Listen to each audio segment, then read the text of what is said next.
It's time for today's Bible reading. I'm so glad you joined me. Today I'm reading Esther 1 through 5, brand new book. So we're really speeding through these last couple. Let me see what the next one looks like here on my chart. Okay, next one's Job. So Job, Psalms, Proverbs, they're all a little longer. And then we get into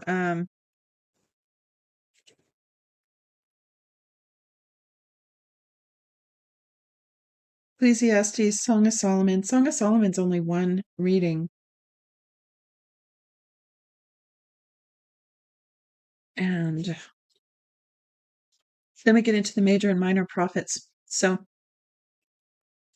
today, though, I don't know how I got off onto that. Today we're starting the book of Esther. Only 2 days worth of reading for this book. So, like I said, I'm so glad you joined me. Let me pray now. Heavenly Father, thank you for your precious word. I ask that you come alongside us with your spirit as we read and listen and reveal your word to us in truth. This word is dead and dry without the spirit. We need you, Lord. We need your word and we need your spirit. Come in our lives. Come in our day. Come in this moment, these moments as we read. And we sit at your feet, Master. Open our eyes to this very simple yet profound book that we're about to embark on.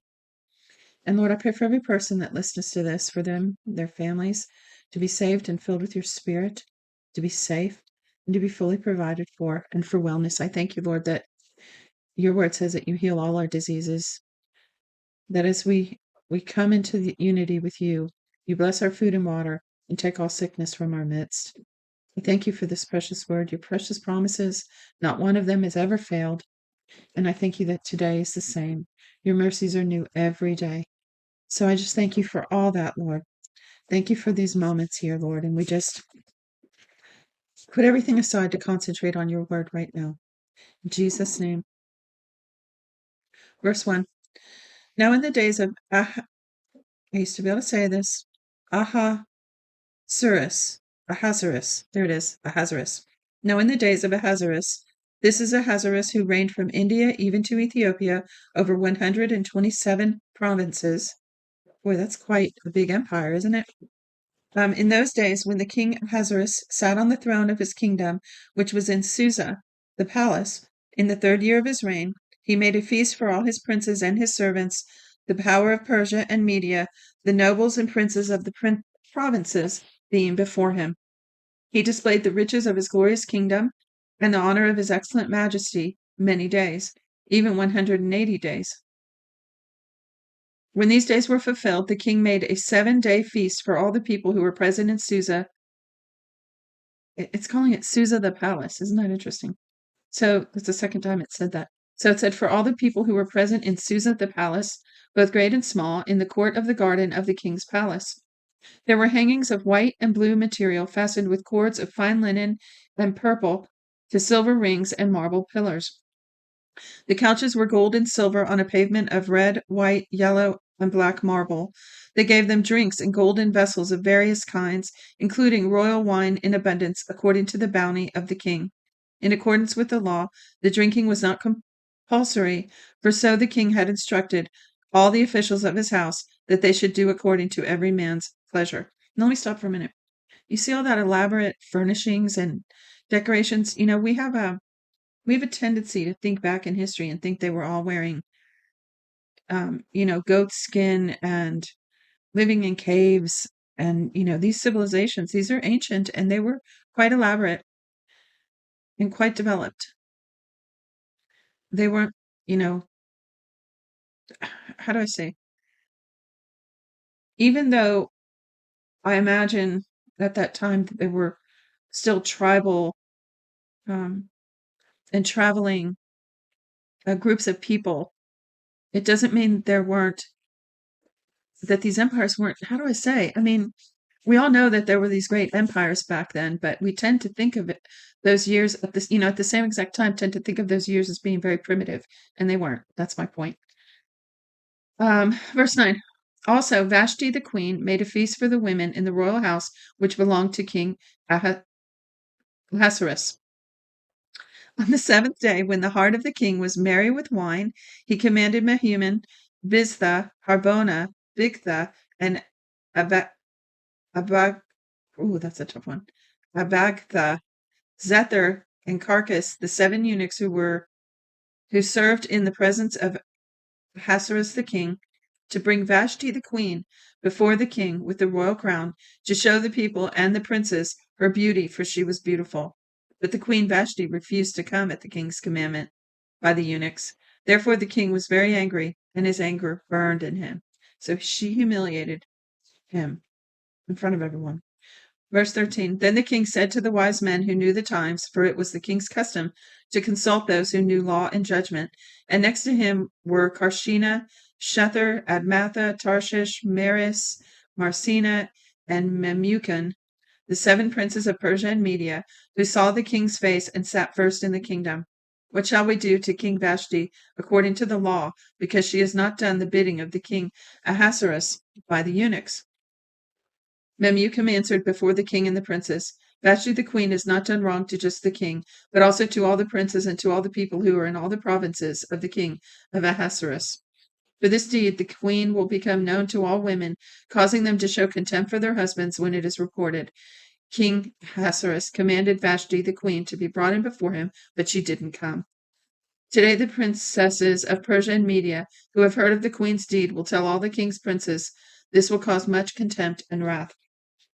If it pleases the king, let a royal commandment go from him, and let it be written among the law of the Persians and the Medes, so that it cannot be altered, that Vashti may never come before King Ahasuerus, and let the king give her royal estate to another who is better than she. When the king's decree which he shall make is published throughout all his kingdom, for it is great, all the wives will give their husbands honor, both great and small. This advice pleased the king and the princes, and the king did according to the word of Memucan, for he sent letters into all the king's he sent letters into all the king's provinces, into every province according to its writing, and to every people in their language, that every man should rule his own house, speaking in the language of his own people. After these things, when the wrath of King Ahasuerus was pacified, he remembered Vashti and what she had done and what was decreed against her. Then the king's servants who served him said, Let beautiful young virgins be sought for the king. Let the king appoint officers in all the provinces of the kingdom, that they may gather together the beautiful young virgins to the citadel of Susa, to the woman's house, to the custody of Haggai, the king's eunuch, keeper of the women. Let cosmetics be given them, and let the maiden who pleases the king be queen instead of Vashti. The thing pleased the king, and he did so. There was a certain Jew in the citadel of Susa, whose name was Mordecai, the son of Jair, the son of Shimei, the son of Kish, a Benjamite, who had been carried away from Jerusalem with the captives who had been carried away with Jeconiah, king of Judah, whom Nebuchadnezzar, the king of Babylon, had carried away. He brought up Hadassah, that is Esther, his uncle's daughter, for she had neither father nor mother. The maiden was fair and beautiful, and when her father and mother were dead, Mordecai took her for his own daughter. So when the king's commandment and his decree was heard, and when many maidens were gathered together to the citadel of Susa to the custody of Haggai, Esther was taken into the king's house to the custody of Haggai, keeper of the women. The maiden pleased him, and she obtained kindness from him. He quickly gave her cosmetics and her portions of food, and the 7 choice maidens who were to be given her out of the king's house. He moved her and her maidens to the best place in the women's house. Esther had not made known her people nor her relatives, because Mordecai had instructed her that she should not make it known.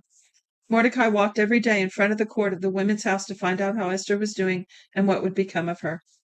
Each young woman's turn came to go into King Ahasuerus after her purification for 12 months, for so were the days of their purification accomplished, 6 months with oil of myrrh, and 6 months with sweet fragrances, and with preparations for beautifying women. Does that work? I think I need to get some of that. The young women then came to the king like this. Whatever she desired was given her to go with her out of the woman's house to the king's house. In the evening she went, and on the next day she returned into the second woman's house to the custody of Shashgaz, the king's eunuch who kept the concubines. She came into the king no more unless the king delighted in her, and she was called by name. Now when the turn of Esther, the daughter of Abihail, the uncle of Mordecai, who had taken her for his daughter, came to go into the king, she required nothing but what Haggai, the king's eunuch, the keeper of the women, advised. Esther obtained favor in the sight of all those who looked at her. Now, let me stop for a minute. There's a book by Tommy Tenney. Hold on.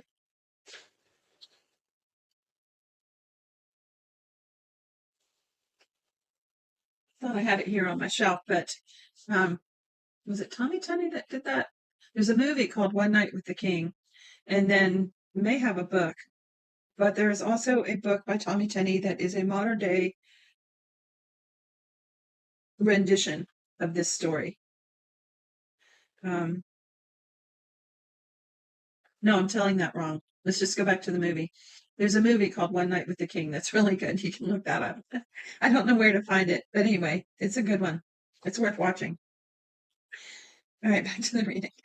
Sometimes when I try to say things ad lib on this reading channel, it gets a little off. All right, back to this. So it says she took. Oh, well, this is what triggered that thought of the movie. In the movie, it showed all this room, this treasure room that the eunuch took them in, and there was all the jewelry and beautiful things that the women could adorn themselves with. And it showed some of the women going in there kind of brash, kind of greedy, and really dolling themselves up. And then it showed when Esther went in, she was very simple, very plain. She just picked out something very delicate, and that's it. She was just kind of simple and pure, and just depicts her being kind of innocent that way. So that's what I just read here. It said, now when the turn of Esther, the daughter of Abihail, the uncle of Mordecai, who had taken her for his daughter, came to go into the king, she required nothing but what Haggai, the king's eunuch, the keeper of the women, advised. Esther obtained favor in the sight of all those who looked at her. So Esther was taken to the king Ahasuerus into his royal house in the 10th month, which is the month of B.Th, in the 7th year of his reign. The king loved Esther more than all the women, and she obtained favor and kindness in his sight more than all the virgins, so that he set the royal crown on her head and made her queen instead of Vashti. Then the king made a great feast for all his princes and his servants, even Esther's feast, and he proclaimed a holiday in the provinces and gave gifts according to the king's bounty. When the virgins were gathered together the second time, Mordecai was sitting in the king's gate. Esther had not yet made known her relatives nor her people, as Mordecai had commanded her, for Esther obeyed Mordecai like she did when she was brought up by him. In those days, while Mordecai was sitting in the king's gate, two of the king's eunuchs, B.Th and Teresh, who were doorkeepers, were angry and sought to lay hands on King Ahasuerus. The thing became known to Mordecai, who informed Esther the queen, and Esther informed the king in Mordecai's name. When this matter was investigated, it was found to be so. They were both hanged on a gallows, and it was written in the book of the Chronicles in the king's presence. After these things, King Ahasuerus promoted Haman, the son of Hammedatha the Agagite, and advanced him, and set his seat above all the princes who were with him. All the king's servants who were in the king's gate bowed down and paid homage to Haman, for the king had so commanded concerning him. But Mordecai didn't bow down or pay homage. Then the king's servants who were there in the king's gate said to Mordecai, "Why do you disobey the king's commandment?"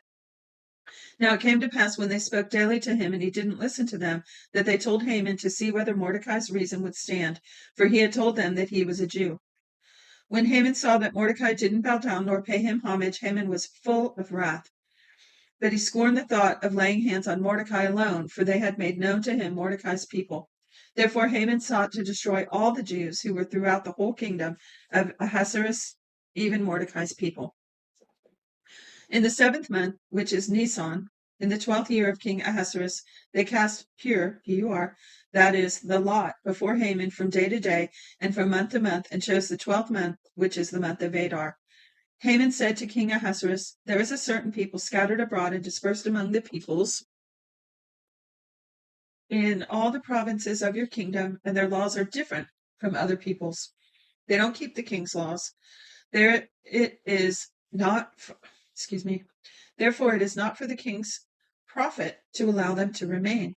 If it pleases the king, let it be written that they may be destroyed, and I will pay 10,000 talents of silver into the hands of those who are in charge of the king's business to bring it into the king's treasuries." The king took his ring from off his hand and gave it to Haman, the son of Hammedatha the Agagite, the Jews' enemy. The king said to Haman, "The silver is given to you, the people also, to do with them as seems good to you." Then the king's scribes were called in on the first month and on the 13th day of the month, and all that Haman commanded was written to the king's local governors and to the governors who were over every province and to the princes of every people, to every province according to its writing, and to every people in their language. It was written in the name of King Ahasuerus, and it was sealed with the king's ring. Letters were sent by couriers into all the king's provinces to destroy, to kill, and to cause to perish all Jews, both young and old, little children and women, in one day, even on the 13th day of the 12th month, which is the month Adar, and to plunder their possessions. A copy of the letter that the decree should be given out in every province was published to all the peoples, that they should be ready against that day. The couriers went out in haste by the king's commandment, and the decree was given out in the citadel of Susa. The king and Haman sat down to drink, but the city of Susa was perplexed. Now when Mordecai found out that all was done, Mordecai tore his clothes, put on sackcloth with ashes, and went out into the middle of the city and wailed loudly and bitterly. He came even before the king's gate, for no one is allowed inside the king's gate, clothed with sackcloth. In every province, wherever the king's commandment and his decree came, there was great mourning among the Jews, and fasting and weeping and wailing, and many lay in sackcloth and ashes. Esther's maidens and her eunuchs came and told her this, and the queen was exceedingly grieved. She sent clothing to Mordecai to replace his sackcloth, but he didn't receive it. Then Esther called for Hatach, one of the king's, or maybe it's Hatach, one of the king's eunuchs, whom he had appointed to attend her, and commanded him to go to Mordecai to find out what this was and why it was. So Hatach went out to Mordecai to the city square, which was before the king's gate. Mordecai told him all that had happened to him and the exact sum of money that Haman had promised to pay to the king's treasuries for the destruction of the Jews. He also gave him the copy of the writing of the decree that was given out in Susa to destroy them, to show it to Esther, and to declare it to her, and to urge her to go in to the king, to make supplication to him, and to make request before him for her people. Hatach came and told Esther the words of Mordecai. Then Esther spoke to Hatach and gave him a message to Mordecai. All the king's servants and all the people of the king's provinces know that whoever, whether man or woman, comes to the king to the inner court without being called, there is one law for him, that he be put to death, except those to whom the king might hold out the golden scepter that he may live. I have not been called to come into the king these 30 days. They told Esther's words to Mordecai. Then Mordecai asked them to return this answer to Esther. Don't think to yourself that you will escape in the king's house any more than all the Jews. For if you remain silent now, then relief and deliverance will come to the Jews from another place, but you and your father's house will perish. Who knows if you haven't come to the kingdom for such a time as this? Boy, he had faith, didn't he? Then Esther asked them to answer Mordecai, Go, gather together all the Jews who are present in Susa, and fast for me, and neither eat nor drink 3 days, night or day. I and my maidens will also fast the same way. Then I will go into the king, which is against the law, and if I perish, I perish. So Mordecai, boy, she must have been terrified. Mordecai went his way and did according to all that Esther had commanded him. Chapter 5, last chapter. Now on the 3rd day, Esther put on her royal clothing and stood in the inner court of the king's house, next to the king's house. The king sat on his royal throne in the royal house, next to the entrance of the house. When the king saw Esther the queen standing in the court, she obtained favor in his sight, and the king held out to Esther the golden scepter that was in his hand. So Esther came near and touched the top of the scepter. Then the king asked her, What would you like, Queen Esther? What is your request? It shall be given unto you even up to half of the kingdom. Esther said, If it seems good to the king, let the king and Haman come today to the banquet that I have prepared for him. Then the king said, "Bring Haman quickly, so that it may be done as Esther has said."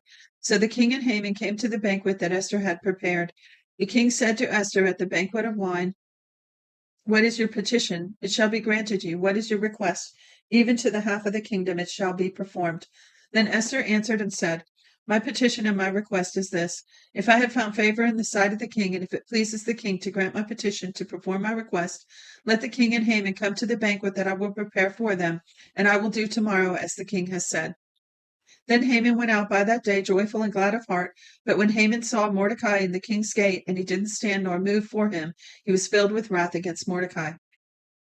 Nevertheless, Haman restrained himself and went home. There he sent and called for his friends and Zeresh's wife.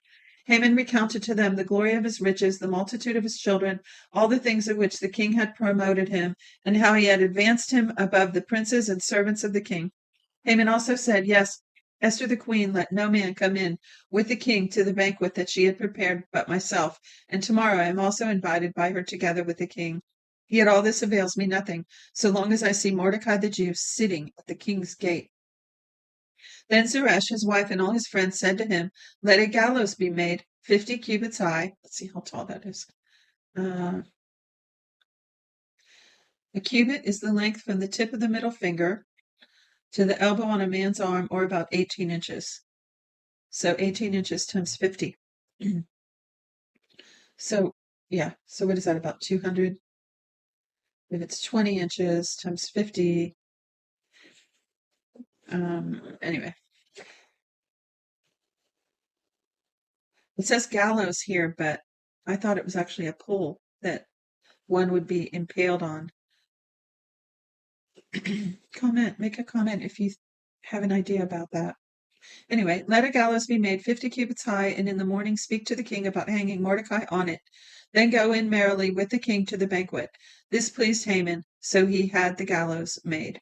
And that is the end of today's reading. Thanks for joining. See you tomorrow. Shalom.